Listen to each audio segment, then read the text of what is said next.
What is up, Lions fans? And today we're going to talk about why Jared Goff is having an MVP level season. So let's look at his current stats. 1,610 yards, which would rank 7th in the league. 10 passing touchdowns, which would rank 6th in the league. 4 interceptions, which would be tied 51st in the league. 5-1 record, which is tied for 2nd, only right behind Patrick Mahomes, who's undefeated currently.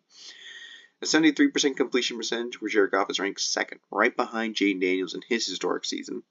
9.3 yards per throw, which is 1st in the league.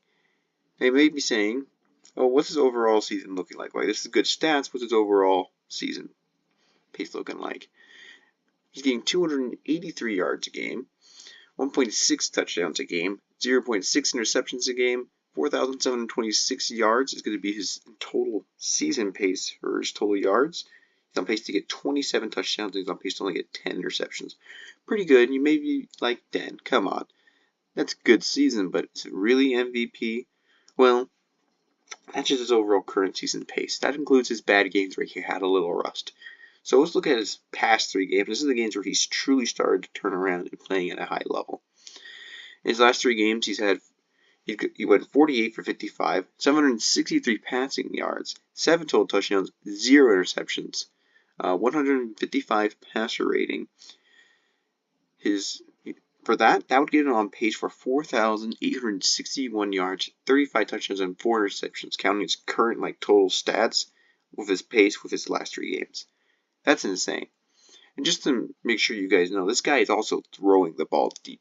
Jared Goff is top 3 in 20-plus air yard throws, and he's top 2 or number 1 in every other long distance throws attempts. So he's slinging it. This isn't just him getting yagged and getting dump offs. He's slinging it this year.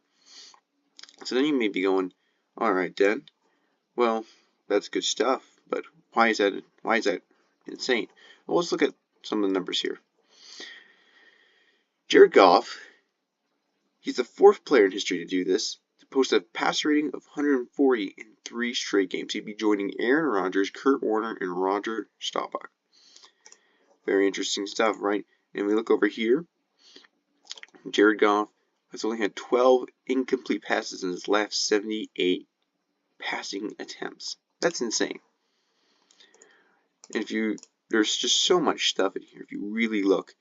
In any 4-game span in NFL history, Jared Goff is the only quarterback to complete 80% of his passes and post a passer rating of 140.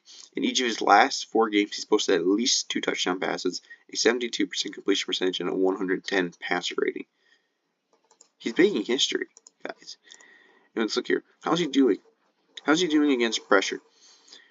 He's 2nd in passing yards under pressure, 1st in yards per attempt against pressure, 1st in completion percentage against pressure, 1st in completion percentage over expected, and he's best pass rating in football against pressure. So obviously, he's playing at a high level. And we just saw him have his highest pressure rate in the season against the Vikings, and he still dealt. If we also even look here, the only players in NFL history to have a completion percentage of 72% and throw 2 touchdowns and post a pass rating of 110 in 4 straight games in single seasons. Jared Goff in 2024 and Tom Brady in 2007. If we look here,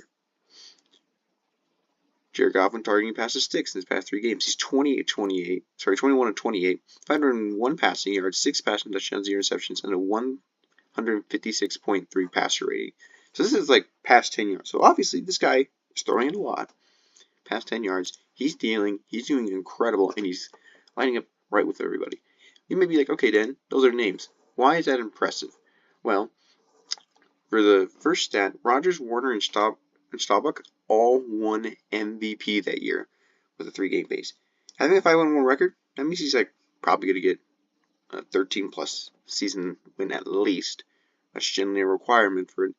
In their past 4 games, the Detroit Lions have scored more touchdowns with 18 than Jared Goff has in completions, 15. How is that not MVP? He's right up there with Tom Brady's 2007 season.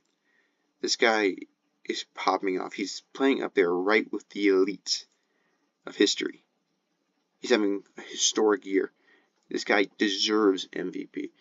And he's doing that sometimes with not 100% teams. Maybe an offensive lineman was hurt. Maybe he lost David Montgomery for a little bit. No big deal. Maybe the defense isn't playing as well. No big deal. He's been playing well. He's leading his team. He's turning around a franchise. And right now, he's playing arguably the best quarterback playing football right now.